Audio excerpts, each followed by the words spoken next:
안녕하십니까. 프라임법학원 행정쟁송법 담당 성기호입니다. 먼저 지난 토요일 일요일 양일간 시험 치르시느라 너무 수고 많으셨습니다. 합격의 영광이 함께 하시기를 진심으로 기원하겠습니다. 그럼 어제 치러진 우리 행정쟁송법 기출문제 간략히 총평해 보도록 하겠습니다. 아직까지 우리 공인노무사 수험생들에게는 제가 이름이 알려지지 않아서요.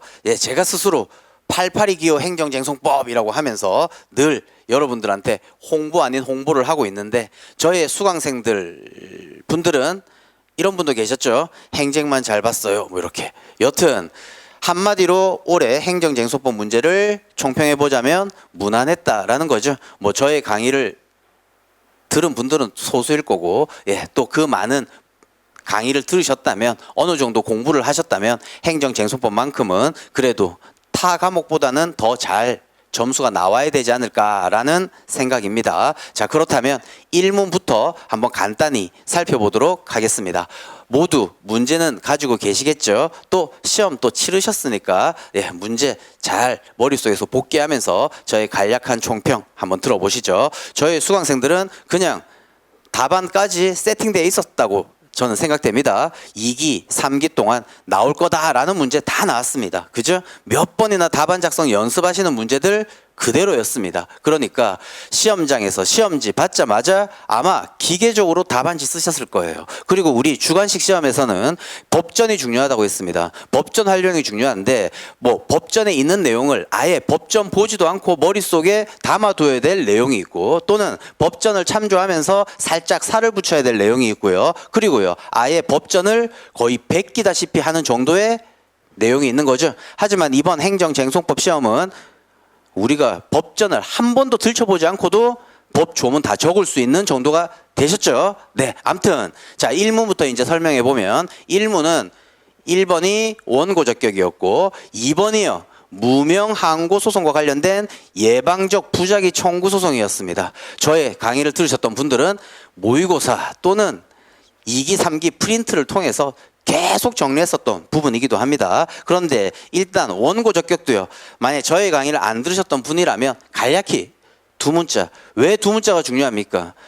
한정된 시간 속에 답안지를 적음에 있어서 어떻게 일목요연한 목차를 잡으면서 답안 소수를 할지에 나침반 역할을 하는 거죠. 그렇다면 원고 적격 떴다라고 하면요, 친구들끼리 카드 내미는 그 상황을 당연히 머릿속에 떠올리는 거죠. 어이 내가 살게, 어이 내가 살게, 어이 내 삶. 그죠? 네, 원고 적격 관련된 부분, 저희 강의를 안 들으셨던 부분은 그대로 잘 따라오시면 되겠습니다. 아무튼 원고 적격은 행정소송법 12조 제1문에 있더라. 법조문 찾지 않고도 알아야 될 부분이죠. 여튼 그 법조문을 보면 처분 취소 구할 법률상 이익이 있는 자가 소를 제기할 수 있다, 이렇게 적혀 있죠. 따라서 일단 원고 적격의 간략한 의 정도 쓰고 난 다음에 거기에 있는 중요한 단어 법률상 이익, 이 이익의 의미가 뭐냐? 내가 살게, 이거죠. 네, 그래서 문학판권과 관련된 또 학설도 두 문자로 외웠죠. 일단 건너뛰고요. 암튼 우리는 법률상 보호되는 이익구제설이 타당하다라고 이런 학설의 내용도 또 잘 적으셔야겠다. 판례도 더 잘 적으셔야겠지만, 그리고 여기서 얘기하는 이 학설의 내용 중에서 법률의 범위가 중요한 거죠. 어느 법률까지? 이것도 외웠습니다. 당관기, 당해 처분 근거 법률. 그죠?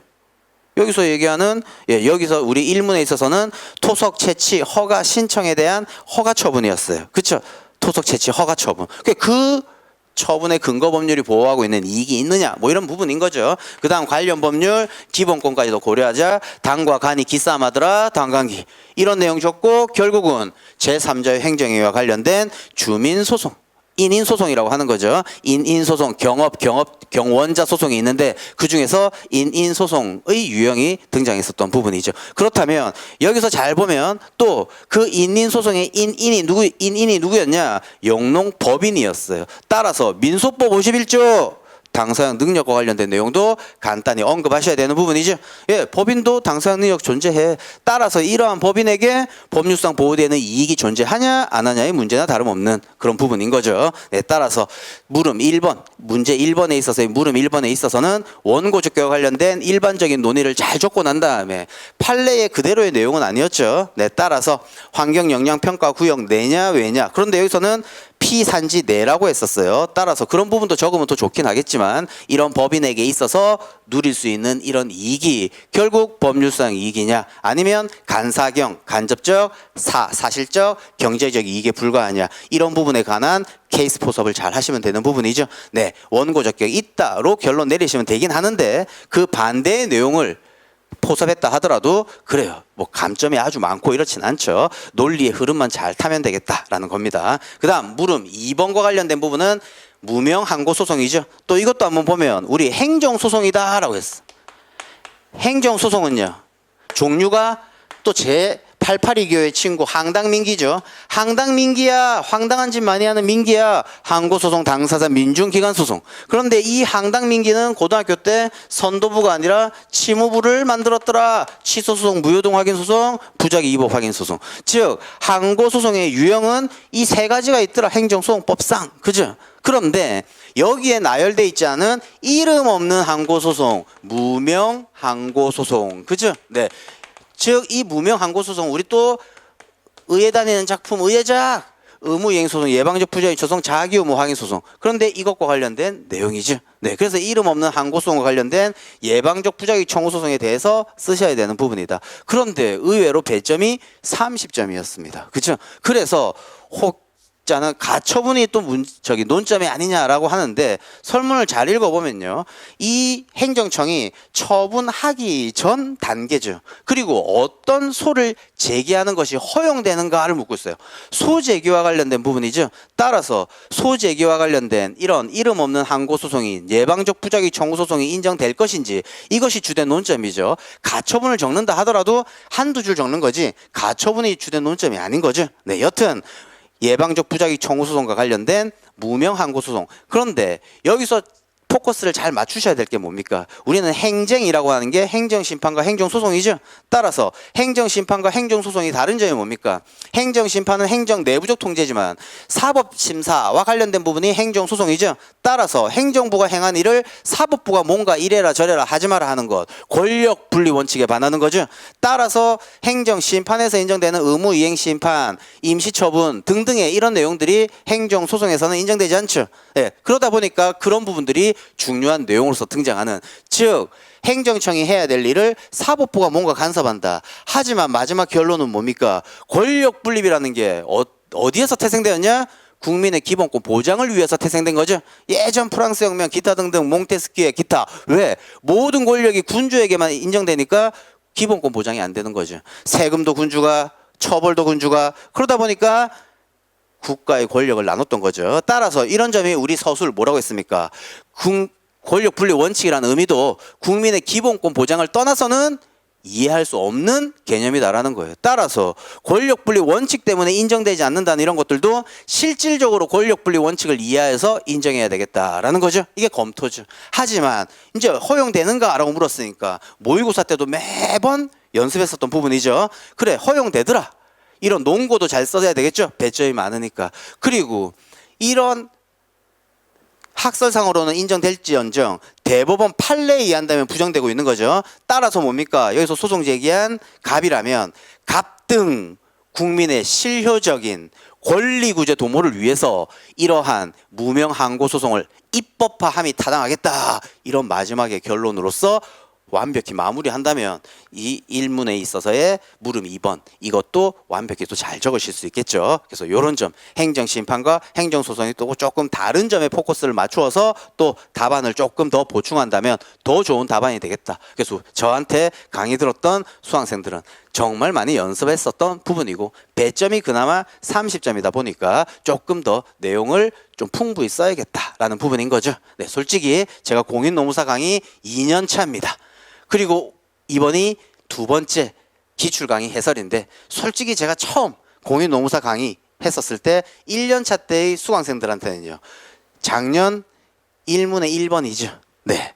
그 10점짜리 늘 이렇게 20점, 30점, 25점, 25점 이 출제 유형을 대비하다가 조금의 1문의 1번 충격이 있어서 오히려 2년차 때는 정말 심혈을 기울여서 강의했고 그런 부분들이 그대로 문제 출제되었던 거죠. 뭐 이제 앞으로 또 공인노무사 수험생들에게는 좀 더 저희 이름이 알려지겠지만 이제 앞으로 있을 3년차 강의 때는 더더욱 더 열심히 또 강의를 해보도록 하겠습니다. 네, 1문은 이렇게 또 마무리 지어보기로 하고요. 그 다음 문제 2번 2문으로 가보겠습니다. 2문도 우리 늘 노무사와 관련된 사실관계 속에 있어서의 내용으로서 많이 정리했었던 부분이죠. 그렇죠? 네, 우리 해고, 그렇죠? 부당해고나 부당노동행위와 관련된 행정쟁송상의 구제 방법과 관련된 부분으로서 정리를 많이 했었던 부분이다. 그리고 사실관계는 아무리 복잡할지언정 제가 강의 시간에 늘 그림을 그렸죠. 그림 그리면 사실관계만 다를 뿐이지 똑같다라는 거죠. 논점 찾는 연습. 그리고 특히 문제 2번은요.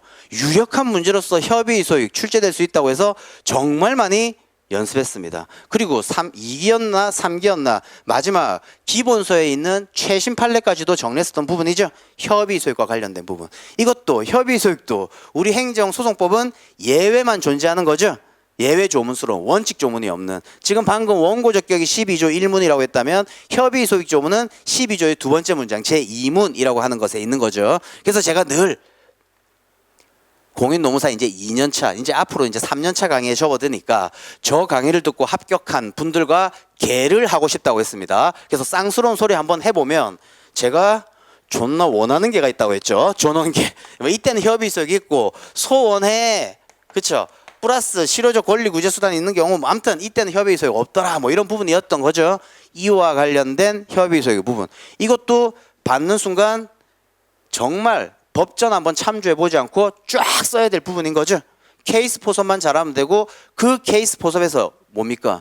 최신 판례와 관련된 내용의 부분을 정리하셔야 될 거죠. 논거 정도 한 4가지 정도 나열해 볼 수 있는 거죠. 네, 그래서 그런 점과 관련된 부분. 그래서 결론 협의 소익 존재한다. 뭐 이런 부분인 거죠. 네, 그래서 최신 판례와 관련된 내용으로서 정리될 부분. 따라서 우리 항상 이제 앞으로 또 행정쟁송법을 공부하시는 분들에 있어서의 우리 연기 1기부터 이제 시작하겠지만 2기, 3기 때 해야 될 것은 뭡니까? 기본 내용 답안에 적을 것들은 외워야 되겠지만 이제 최신 판례 아주 중요하고 출제 유력한 그런 최신 판례들은 조금씩 요약하면서 정리하셔야 될 부분인 거죠. 네, 그러다 보니까 그런 부분들 또 잘 체크해 보셔야겠다라는 겁니다. 그래서 설문 문제 2번과 관련된 부분에 있어서는 협의 소익과 관련된 일반론 적고 난 다음에 최신 판례의 내용, 즉 말 그대로 뭡니까? 이런 부당해고와 관련된 구제명령 제도의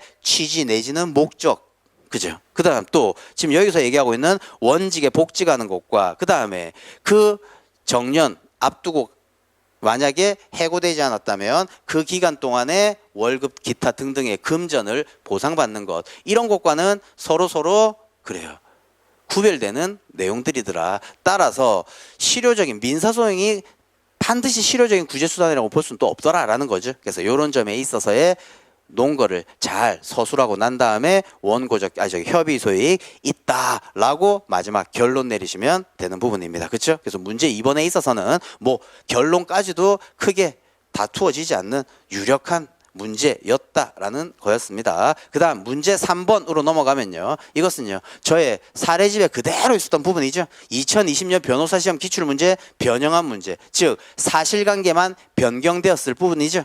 네, 내용 똑같다. 즉 처분의 위법성 판단 기준 시점이 언제냐와 관련된 학설 판례 내용 쓰고 난 다음에 그와 관련된 내용을 풍부히 잘 포섭시키면 되는 부분이다라는 거죠. 그래서 문제 1번, 2번, 3번 뭐 이런 저런 또 말씀이 있는 부분이 있기도 하지만 어느 정도 공부만 잘했다면 논점 잘 잡으실 수 있겠다. 다만 내가 조금 써야 될 내용보다는 배점이 조금씩 많았죠.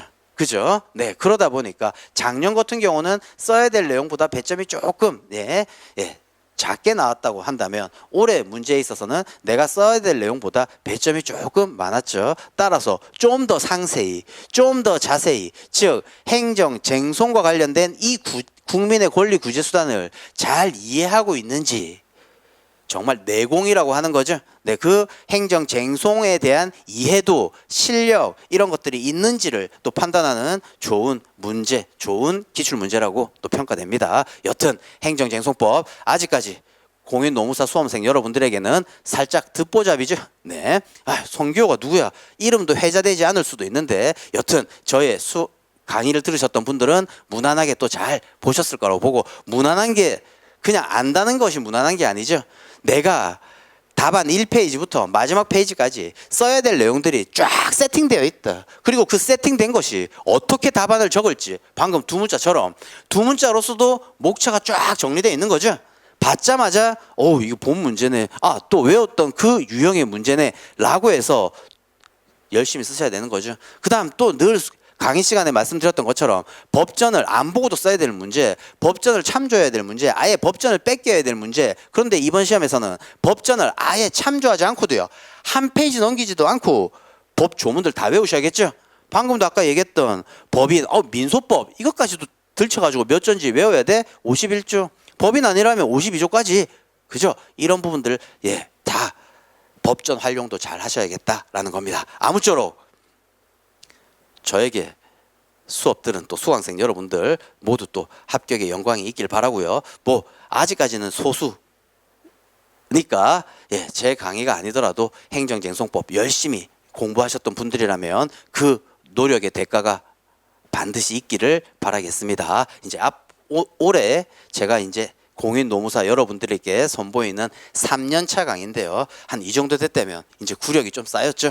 좀 더 기본서, 사례집 보충하고 또 2기, 3기 통해서 최신 판례, 기타 등등 요약서, 항상 제가 기본서는 한 권이 있어야 되죠. 그래서 기본서에서 모든 것을 정리하지만 프린트 내어드리는 거, 하다못해 프린트 내어드릴 때도 프린트로만 갖고 있지 말고 기본서에서 같이 막 정리하고, 그러면서 우리 2기, 3기 때 기본서까지도 정리했습니다. 여튼 저 수업을 들으실 이제 앞으로의 공인노무사 수강생들에게도 행정쟁송법만큼은 늘 쉬어가는 과목, 정말 합격의 전략 과목으로 또 만들어 드리겠습니다. 아무튼 시험 끝난 지 얼마 안 되어서 늘 시험 문제 머릿속에서 계속 복기하고 계실 건데 이미 엎질러진 물입니다. 조금은 여유를 가지시면서 또 훗날을 도모해 보시죠. 항상 결과 발표 나기 전에 잘 봤는지 못 봤는지 감만 있지, 또 아주 잘 본 사람은 또 솔직히 극히 드물지 않습니까? 한 과목 조금 못 보신 분들도 계실 거고,